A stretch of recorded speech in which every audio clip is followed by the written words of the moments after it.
India शायद इकलौता ऐसा देश होगा जिसके जवान तो सरहद पे लड़ रहे हैं, लेकिन देश के लोग उस दुश्मन से गले मिल रहे हैं। आप खुद ही कॉन्ट्रास्ट देखो ना। ये है पाकिस्तान के एक सीनियर जर्नलिस्ट की हमारे बारे में सोच। अच्छा सर, आपने बराह रास्त लड़ने का फैसला कर लिया, बंदूक उठाने का फैसला कर लिया, खुदा ना खास्ता जंग हो जाए, तो ख्वाहिश क्या है? इंडियन एक्टर से हमारी लौंडियां बन के आती हैं तो हमें इजाज़त है लौंडी बनाने की कि नहीं है इजाज़त? अच्छा, उसमें भी कोई आपकी चॉइस है? वो काफ़ी है, लेकिन आप उसको छोड़ दें। नहीं सर, मैंने घर भी तो जाना है अपने यार। कह रहा है कि अगर कल को पाकिस्तान इंडिया पर कब्जा कर लेता है तो मेरे तो एक ही ख्वाहिश है कि क्या हम बॉलीवुड एक्ट्रेसेस को हमारी सेक्स स्लेव्स बना सकते हैं। लेकिन उन्हीं बॉलीवुड एक्ट्रेसेस का पाकिस्तान के लिए सपोर्ट देखो। काफी जगह घूमी हूँ, लेकिन लंदन, न्यूयॉर्क, इस्तांबुल, पेरिस सब फेल है लाहौर के सामने। इंडिया के सबसे पॉपुलर सेलिब्रिटी उनके बारे में ये कह रहे थे, वो भी 26/11 के अटैक के बाद। Pakistani players are the best T20 players in the world. वो कलाकार ये दो अलग अलग सब्जेक्ट्स हैं। वो टेररिस्ट थे, ये कलाकार है। पहलगाम अटैक के बाद इंडियन गवर्नमेंट ने सारे पाकिस्तानी एक्टर्स के सोशल मीडिया अकाउंट्स बैन कर दिए, पर हम इंडियंस इन एक्टर्स के पीछे इतने पागल हैं कि हानिया आमिर और मावरा हुसैन के बैंड अकाउंट्स को एक्सेस करने के लिए इंडियंस VPN का सब्सक्रिप्शन खरीद रहे हैं। इनफैक्ट जब इस अटैक के बाद हानिया आमिर को दिलजीत की मूवी से निकालने की बातें चल रही थी, उसके रिपोर्ट्स आ रहे थे, तब हानिया से ज्यादा तो कुछ इंडियंस ऑफेंड हो गए थे। आप सोचो हमारे देश में चल क्या रहा है। अभी पहलगाम अटैक से पहले फवाद खान की मूवी आबिर गुलाल इंडियन सिनेमा में अभी मई में ही रिलीज होने वाली थी। रिपोर्ट्स है कि पाकिस्तान के एक मिलिट्री ऑफिसर की बेटी ईमान इस्माइल को भी प्रभास की एक अपकमिंग मूवी के लिए साइन किया गया था, फौजी नाम की। हानिया आमिर को भी दिलजीत दोसांझ की मूवी सरदार जी 3 के लिए साइन करने की रिपोर्ट्स थी, और हनी सिंह और आतिफ असलाम की भी एक नए म्यूजिक एल्बम के लिए कोलैबोरेशन होने की भी रिपोर्ट्स थी। ये सब छोड़ दो, मौला जट नाम की एक पिक्चर रिलीज होने वाली थी जिसमें फवाद खान, माहिरा खान और हमजा अली एक्टर्स है। हमजा अली आप जानते हो ये कौन है? हाफिज सईद का फैन। इसने खुद ही कहा है कि भले ही इंडियन गवर्नमेंट बोले कि हाफिज एक टेररिस्ट है, मैं नहीं मानता। मेरे लिए तो हाफिज सईद एक राइटियस मैन है। पहलगाम अटैक और 26/11 के पीछे का मास्टरमाइंड, ऐसे आतंकवादी हमले जिसमें 175 इंडियंस की जान चली गई थी, वो हाफिज सईद इस बंदे के लिए एक राइटियस आदमी है, और इनकी पिक्चर को हम इंडिया में रिलीज होने देने वाले थे। यार हम और कुछ पाकिस्तान से सीखे ना सीखे, एक बात तो हमें जरूर सीखनी चाहिए, पेट्रियटिज्म, देश के प्रति प्यार। हानिया आमिर जिसको सरदार जी 3 मूवी मिलने वाली थी, और फवाद खान दोनों ऑपरेशन सिंदूर के लिए इंडियन आर्मी को कावर्ड और शेमफुल बोल रहे हैं। रईस मूवी की एक्ट्रेस माहिरा खान तो इंडिया के अटैक्स को कंडेम करते हुए इंडिया को ही झूठी कंट्री बता रही है। वो कह रही है कि हमारे देश को बिना कोई रीजन के इंडिया हमेशा ब्लेम कर देता है। रिसेंट की ही न्यूज है, पाकिस्तान में LET के जो टेररिस्ट मारे गए ऑपरेशन सिंदूर में, उनके लिए एक स्टेट फ्यूनरल रखा गया, और LET कमांडर अब्दुल रौफ जो कि एक UN डेजिग्नेटेड आतंकवादी है, वो इस फ्यूनरल को हेड कर रहा था, और पाकिस्तानी आर्मी उसमें पार्टिसिपेट कर रही थी। इसके बाद भी इनको प्रूफ चाहिए। मावरा हुसैन, फरहान सैयद, बिलाल अब्बास, हर पाकिस्तानी एक्टर आज इंडिया के खिलाफ है। उनकी एक टीवी एक्ट्रेस डुरेफिशान सलीम, जिसको भी इंडियन से काफी व्यूअरशिप मिलती है, उसका अभी एक पोस्ट वायरल हो रहा है जिसमें वो हिंदुत्व को एक सुप्रीमिस्ट आइडियोलॉजी बता रही है। लेकिन जब भी पाकिस्तान ने इंडिया पर अटैक्स किए, ये सारे एक्टर्स चुप हो जाते हैं या फिर इवन वर्स उसे सपोर्ट करते हैं। The Pakistani actor cum singer Ali Zafar came out in support of Pakistani Prime Minister Imran Khan and applauded his speech as he addressed India over the Pulwama terror attack. Pakistani cricketers तो इनसे भी एक कदम आगे हैं। कई बार ये anti India और Hindu phobic बातें कर चुके हैं। इनके एक्स कैप्टन शाहिद अफरी ने तो पहलगाम अटैक का पूरा ब्लेम इंडिया और इंडियन आर्मी पे डाल दिया। खुद ही ब्लंडर्स मारते रहते हैं, खुद ही लोगों को मरवा देते हैं, फिर उनकी वीडियोस दिखाते हैं कि नहीं वो तो जिंदा है। इसके पहले भी शाहिद एंटी हिंदू स्टेटमेंट्स बहुत बार दे चुके हैं। टीवी के सामने स्टार प्लस चल रहा था, और वो इंडियन ड्रामों में क्या होता है, थाली लेके यूं यूं करके, क्या कहते हैं उसको, पता नहीं, आरती, पता नहीं क्या, वो यूं कर रही टीवी के सामने खड़े हो गए। तो मैंने यूं करके देखा, तो मैं पता नहीं क्या हुआ कि मैंने यूं करके दीवार के अंदर ही टीवी कर दिया। शोएब अख्तर ने तो ओपन मीडिया में गजवा हिंद की बात कही थी। ये भी लिखा गया है कि गजवा हिंद के बारे में भी लिखा गया, अटक कर दरिया दो दफा रंगीन होगा खून से, कुरान मसीह फौजी निकलेंगे, तब आप वो कश्मीर फतह करेंगे, उसके बाद इंशाल्लाह आगे चलेंगे। हमें एक बात समझनी है कि हम चाहे जितनी भी कोशिश कर ले पाकिस्तान से सुलह करने की, उनके तरफ दोस्ती का हाथ बढ़ाने की, पाकिस्तान की जनता उसे कभी भी रेसिप्रोकेट नहीं करेगी। और इसके पीछे एक बड़ा रीजन है। आप पाकिस्तान का हर एक सिस्टम ले लो, मीडिया, उनकी फिल्म इंडस्ट्री, एजुकेशन सिस्टम और इवन उनका पॉलिटिकल सिस्टम, सब कुछ कम्प्लीटली हेट फॉर इंडिया पे ही बेस्ड है। ये United states commission on international religious freedom की ऑफिशियल रिपोर्ट है जिसका टाइटल है टीचिंग इंटॉलरेंस इन पाकिस्तान।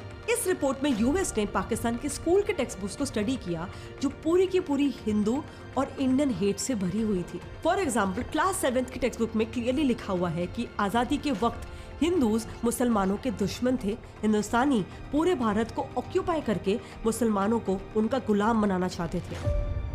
क्लास 8th की बुक में तो उन्होंने लिखा है कि हिंदूज मुस्लिम्स को एलिमिनेट करना चाहते थे और ये आज तक चल रहा है। उनकी टेक्स्ट बुक्स में इंडियन इंडिपेंडेंस मूवमेंट को भी हिंदू इंडिपेंडेंस मूवमेंट करके बताया है और सारे बुक्स में INC Indian national Congress party Hindus की थी और उन्होंने पूर्ण स्वराज इसलिए डिक्लेयर किया था क्योंकि वो अपना पूरा हिंदू देश चाहते थे। गांधी जी भी हिंदूज के लिए लड़ रहे थे। ऐसी बातें लिखी हुई है। इंटरनेशनल रिपोर्ट्स का डेटा छोड़ो, पाकिस्तानीज खुद कह रहे हैं कि उनके बच्चों को स्कूल में पढ़ाया जाता है कि उन्हें हिंदूज को देखकर मार देना चाहिए। अपना देखे तो सही, आप पढ़ा के आ रहे हैं मदारिस में, स्कूलों में। जब मेरे बच्चे स्कूल से जब आते हैं अजीबोगरीब किस्म के सवालात करते हैं। एक सवाल मेरे बच्चे ने मुझसे किया था, तो मुझे तो स्कूल में टीचर कह रहे थे आपके यहाँ सिंध में हिंदू होते हैं तो आप उनको मार क्यों नहीं देते। हमारी एजुकेशन सारे हिंदुओं और सिखों की नफरत के ऊपर बेस है। मुतालिया पाकिस्तान देखे, हिंदू ये था, गांधी ये थे, सिख ये थे। पाकिस्तानी हिंदूज भी कह चुके हैं कि उनके टेक्स्ट बुक्स में किस तरीके का एंटी इंडिया प्रोपेगेंडा पढ़ाया जाता है। मेरे पास मुताला पाकिस्तान बुक है और पेज नंबर 33 पे ये लिखा हुआ है, इंसानियत दुश्मन हिंदुओं और सिखों ने हजारों बल्कि लाखों औरतों, बच्चों, बूढ़ों और जवानों की इंतहाई बेदर्दगी और संगदिली से कत्ल किया और बेआबरू किया। अपने ही भांजे ने मतलब स्कूल में उसको पढ़ाया गया कि काफिर का मतलब बुतों की पूजा करने वाला। इनकी किताबों में इन्हें कम्प्लीटली ऑल्टर्ड हिस्ट्री सिखाई जा रही है। तभी तो इंडिया में जहां बच्चों का सपना होता है कि हम बड़े होकर पढ़ लिख कर डॉक्टर इंजीनियर बनेंगे, पाकिस्तानी बच्चों का स्कूल से ही सपना होता है इंडिया को कैसे भी करके खत्म करना। When I will grow up, I will be army and save Pakistan and destroy India. कि वो गंदे लोग होते हैं। क्यों गंदे लोग होते हैं? कैसे होते हैं? क्या करने से लोग गंदे होते हैं? वो पूजा करते हैं और वो पूजा करना बुरी बात है।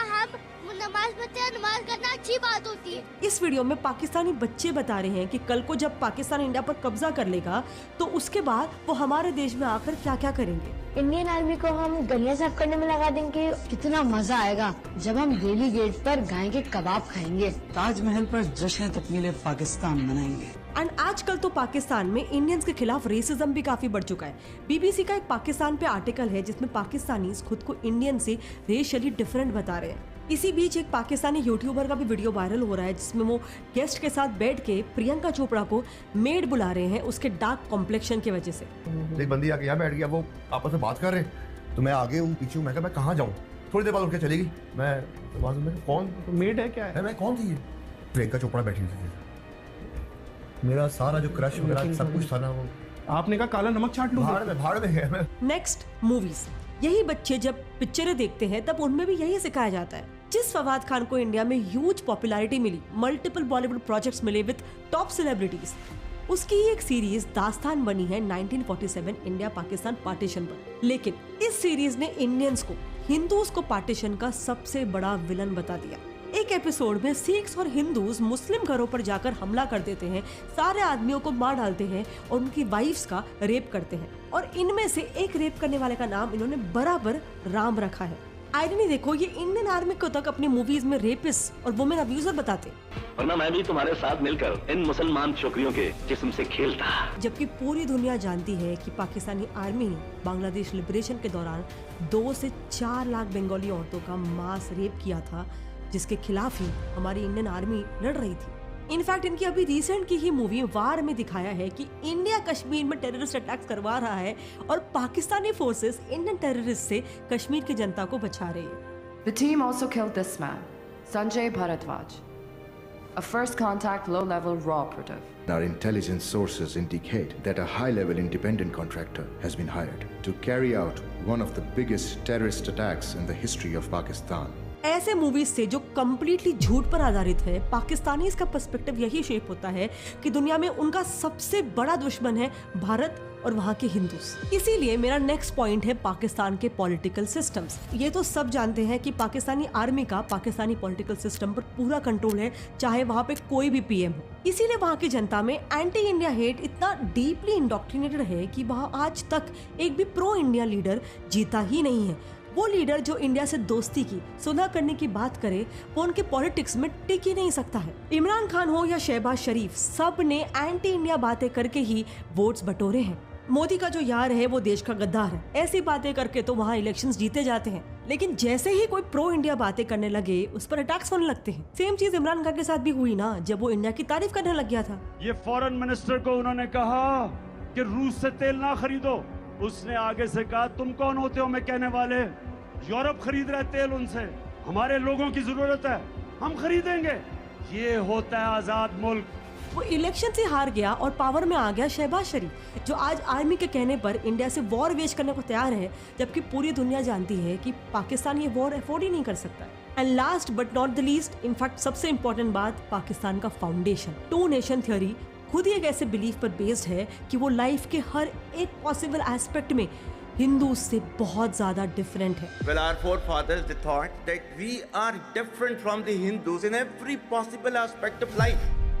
Religion, culture, tradition, thoughts, ambitions, Pakistanis का मानना है कि इन सारे एस्पेक्ट्स में हमारा और इंडियन हिंदूज का कोई मेल ही नहीं है। Our religion is different, our customs are different, our traditions are different, our thoughts are different, our ambitions are different. That was the foundation of the two-nation theory that was laid there. That we are two nations, we are not one nation. अब इसके विपरीत अगर हम हमारे देश की foundation की बात करें, वैल्यूज की बात करें, तो हमें तो बचपन से ही सिखाया गया है कि धर्म एक विश्वास हो सकता है, लेकिन इंसानियत हमारी पहचान है। हमारे स्कूल्स के प्रेयर्स में भी हमें सर्वधर्म संभव की सीख दी गई है। हमें बताया गया है कि हर एक धर्म एक समान है और हमें सबकी इज्जत करनी है। हिंदू, मुस्लिम, सिख, ईसाई, इंडिया में हम सबको मिलकर रहना है। हमारी डाइवर्सिटी हमारी कमजोरी नहीं, हमारी ताकत है।